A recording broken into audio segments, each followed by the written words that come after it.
एक तो उनकी इकॉनमी इतनी स्ट्रांग है और इतनी पावरफुल इकॉनमी है, और दूसरी वो ट्रू डेमोक्रेसी है। ऐसा नहीं है कि उन मोदी के मैंडेट पे कोई क्वेश्चन नहीं कर सकता इंडिया में।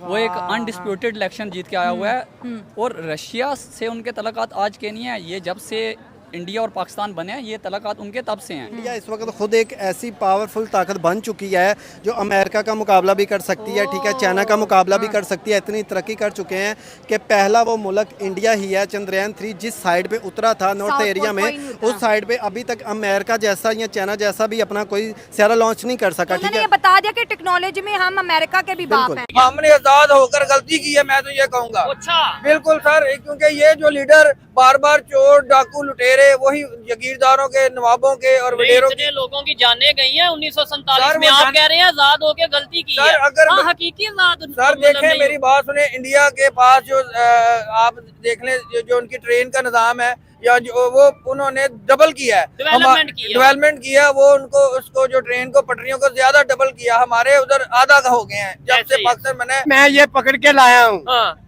मेरे साथ ये सभी लोग हैं। अच्छा, हाथ उठाए जो मेरे साथ है। अच्छा, किस के साथ जंग करनी है? ठीक है, हम इंडिया के साथ लड़ने मरने के लिए मैं आपके साथ नहीं हूँ, मैं हाथ उठा रहा हूँ। मैं आपके बात ये है, आप लोग साथ हैं, सब लोग। Hey guys, welcome back to new video. आप देख रहे हैं global news Hindi. I hope आप सब बहुत अच्छे होंगे। दोस्तों, पाकिस्तान को बहुत जलन होता है। भारत में कुछ अच्छा चीज होता है और पाकिस्तानियों को जलन ना हो, ऐसा हो नहीं सकता है। जैसे ही ट्रम्प प्रेसिडेंट बने थे तो वो बोले थे सबसे पहले हम विजिट भारत का करेंगे। अब रशिया के प्रेसिडेंट पुतिन भी यही बात बोल रहे हैं कि मैं जल्द ही भारत आने वाला हूं और भारत के साथ कुछ अच्छे डील करने वाला हूं। अब ये सब सुनकर पाकिस्तानी बौखला गए, क्योंकि पाकिस्तान में कोई भी सुपर पावर कंट्री के प्रेसिडेंट पाकिस्तान ना आना चाहते हैं, ना पाकिस्तान को कहीं इनवाइट किया जाता है। अब ये सब देखकर पाकिस्तानी बौखला जाते हैं जब भी कुछ भारत में अच्छा होता है या कोई भी दूसरे देश के प्रेसिडेंट भारत आते हैं। तो आइए देखते हैं इसको लेके पाकिस्तानी मीडिया का क्या रिएक्शन आ रहा है और पाकिस्तानी पब्लिक का। लेकिन वीडियो में आगे बढ़ने से पहले चैनल पर नए हैं तो चैनल को जरूर सब्सक्राइब कर ले। तो आइए देखते हैं आज का ये वीडियो। और रशिया से उनके तल्लुकात आज के नहीं है, ये जब से इंडिया और पाकिस्तान बने हैं, ये तल्लुकात उनके तब से हैं। उन्होंने कभी अपनी स्टेट को स्विंग स्टेट नहीं बनाया। वो शुरू से ही रशिया के साथ खड़े हैं, हमारी तरह नहीं है। कभी एक प्राइम मिनिस्टर रशिया जा रहा है, कह रहा है कि हम रशिया से तल्लुकात बनाएंगे, दूसरा आता है कहता है नहीं जी हम यूएसए से तल्लुकात बनाएंगे। तो इंडिया बहुत क्लियर है अपने तल्लुकात को लेके। वो हमारी तरह नहीं है कि हमारा प्राइम मिनिस्टर जा रहा है मिलने, वो प्यूटन से जा रहा है, जाके मिल वो कैमरामैन से रहा है। वो बात भी मैंने करनी। हमारे प्राइम मिनिस्टर की मुलाकात पुतिन से होती है एससीओ मीटिंग में, तो पुतिन साहब बड़े प्यार से हाथ बढ़ाते हैं, तो शाबाश, पुतिन को इग्नोर करके पहले कैमरामैन से मिलते हैं, तो फिर जाके पुतिन से मिलते हैं। इतनी एम्बैरेसमेंट। टर्की जाते हैं तो टर्की उर्दुगान के कान में बार बार कह रहे भाई तेरे लिए आम लाया हूँ, तेरे लिए आम लाया हूँ। क्या मतलब उन्होंने कभी आम नहीं खाए?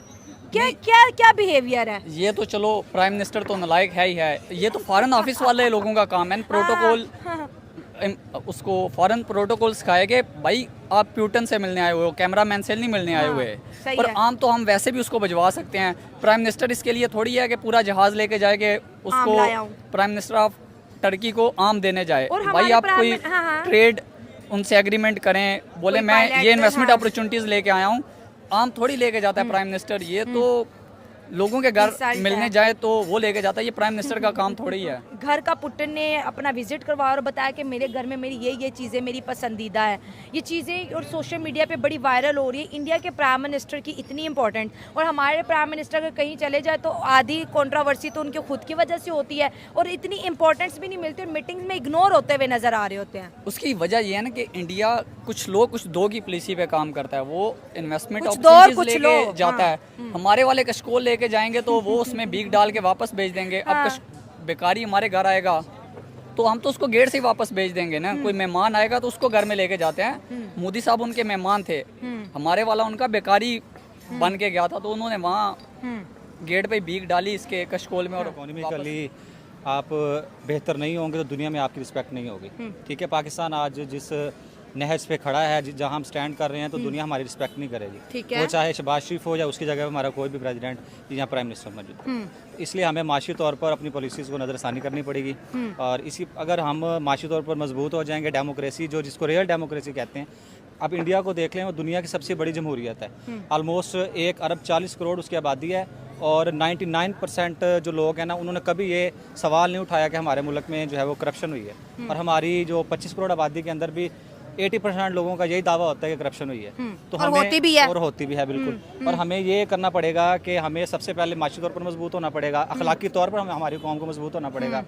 और उस अगर जैसे हम हाई सिविलियन अवार्ड की बात कर रहे हैं, टॉपिक पे वापस आते हैं, मोदी साहब को 10 से ज़्यादा जो है इंटरनेशनल अवार्ड से नवाजा गया है।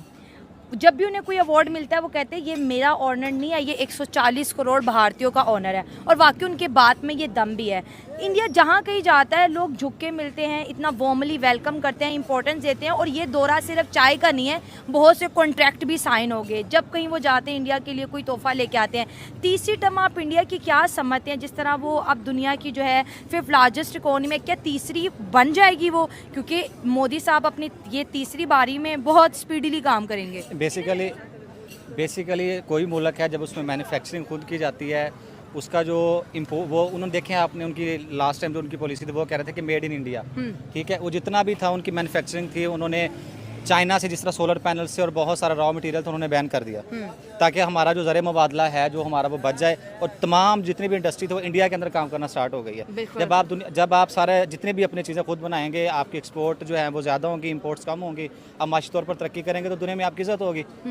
पाकिस्तान में कोई बड़ा लीडर, कोई बड़ी इन्वेस्टमेंट, कोई बड़ी कंपनी नहीं आ रही, लेकिन इंडिया से आए दिन खबर आती है। कभी ट्रंप कहता है कि मैं सबसे पहला विजिट इंडिया का करूंगा, मतलब कुछ ही महीनों बाद। अभी रशिया के प्रेसिडेंट पुतिन की तरफ से खबर ये कंफर्म हो रही है कि वो भी जल्द इंडिया का विजिट करेंगे। क्या कहना चाहेंगे कि दुनिया के बड़े बड़े लीडर्स जो उनसे हैं वो इंडिया का विजिट कर रहे हैं, बड़ी बड़ी कंपनीज वहां पे इन्वेस्टमेंट कर रही है, पूरी दुनिया इस समय चाह रही है इंडिया के साथ रिलेशन बेहतर किए जाए। जबकि हमारे इधर देखा जाए तो एक चैंपियन ट्रॉफी होनी हो तो रोला डाल जाता है कि होगी या नहीं होगी, यहाँ पे टीम्स आएंगी या नहीं आएंगी। क्या वजह है ऐसी पाकिस्तान? सर बिस्मिल्लाहिर्रहमानिर्रहीम। सर गुजारिश ये है कि पाकिस्तान के जो अवाम है, पाकिस्तान की जो गवर्नमेंट है वो पाकिस्तान के साथ मुखलिस नहीं है। अच्छा। उसकी वजह ये है कि अगर मिसाल के तौर पे जिस तरह के इस हमारे मुल्क के सीपैक को ले लें या वो कोई भी हम ट्रेड के हिसाब से कोई भी देख लें तो हमारे मुल्क में वो अपने मुल्क के साथ मुखलिस नहीं है लोग। सीपैक हम सुनते आ रहे हैं 10 साल से, सीपैक गेम चेंजर है, तो अभी तक उसका कोई फायदा नहीं हुआ। वो रिकवरी जो है वो उसका कोई फायदा नहीं हो रहा। जी हमें पता लगता है जी वो पाकिस्तान में बहिरार में इतनी 1000 टन और इतने गोल्ड निकला है, तेल निकला है, गैस निकला है, उसका कोई नहीं निकाल रहा। ठीक है, हम बस ये सुनते हैं हो जाएगा कोयले की खाने हैं, कोयले के खाने से कोई फायदा नहीं हो रहा। तो कौन फायदा ले, कैसे फायदा ले? देखिए चाइना यहाँ पे आता है, आपने सीपैक की बात की, चाइना यहाँ पे आता है, अपना फायदा लेके निकल जाता है, हमें फायदा नहीं होता। हमें तो आए दिन यही सुनने को मिलता है, आज ये कर्जा हमारे पे आ गया, आज ये कर्जा आ गया, आज ये अभी आज की खबर है 42 लोगों की जानें गई हैं और वो अटैक क्या हुआ है, फायरिंग बकायदा तौर पे की गई है। आपने शायद सुना होगा पारा चनार में ये हुआ है। ऐसे ही है सर, मुखलिस नहीं है हमारे कोई भी लीडर, कोई भी जो हमारे ब्यूरोक्रेट्स हैं, कोई भी जो हमारे मुख्तदर जो पॉलिटिशियंस हैं, जो अदारे वाले हैं, वो मुल्क के साथ मुखलिस नहीं है। कोई पॉलिसी नहीं है, खारजा पॉलिसी नहीं है, कोई मुल्क के फेवर में कोई पॉलिसी। हर बंदा अपना पेट भर रहा है, करप्शन कर रहा है। और जैसे कि कालाबाग डैम है, इसको नहीं बनने दिया जा रहा कि जो एक जमात है ANP है वो कहती है कि जी इंडिया से हर साल अपना फंड लेती है और वो कहती है कि इस अच्छा, इंडिया से फंड लेती है। जी, और ये देखे अब नई कैनाल बना रहे हैं तो सिंध को तकलीफ हो रही है। मेरा कहने का मकसद है, बात आपसे छोटी सी करूंगा, कि इतना पानी बहरियार में गिर रहा है तो उसका उनको दर्द नहीं है। अगर 2-4 किनाले बन जाएंगी उसकी उनको तकलीफ है। अच्छा, मुझे ये बताएं, आप ये बात कर रहे हैं जैसे इंडिया की आपने बात की, मुझे बताएं दुनिया सारी वहां पे क्यों जा रही है? जी इस बात का आपने पाकिस्तान की तो बात कर ली, इसका फिर मतलब ये हुआ सब चीजों को उल्ट कर लिया जाए तो उनके पॉलिटिशियन सिंसियर हैं, उनकी पब्लिक सिंसियर है, फिर मतलब तो यही है। बिल्कुल सर, वो अपने मुल्क के साथ सिंसियर हैं, वो अपनी धरती को अपनी माँ कहते हैं। और सबसे बड़ी बात है 1947 में उनको ज्यादा फायदा हुआ है। अच्छा। पाकिस्तान को क्या मिला है? 7,96,096 मुरबा किलोमीटर उनका एरिया, 32 लाख मुरबा। अब पाकिस्तान को, ये पाकिस्तानी आवाम को ये लगता है कि जितने भी सुपर पावर हैं वो भारत के आगे झुक रहे हैं, और क्यों ना झुके। हमारे मोदी जी ही ऐसे काम कर रहे हैं कि सभी लोग मोदी जी के कदमों में हैं। आप इसके बारे में आप क्या सोचते हैं? अपनी राय कमेंट में जरूर देना। वीडियो अच्छा लगता है तो लाइक शेयर कर दे, चैनल पर नए हैं तो सब्सक्राइब भी कर ले। तो फिर आपसे मिलते हैं अगले वीडियो में। अपना ख्याल रखें। जय हिंद, जय भारत।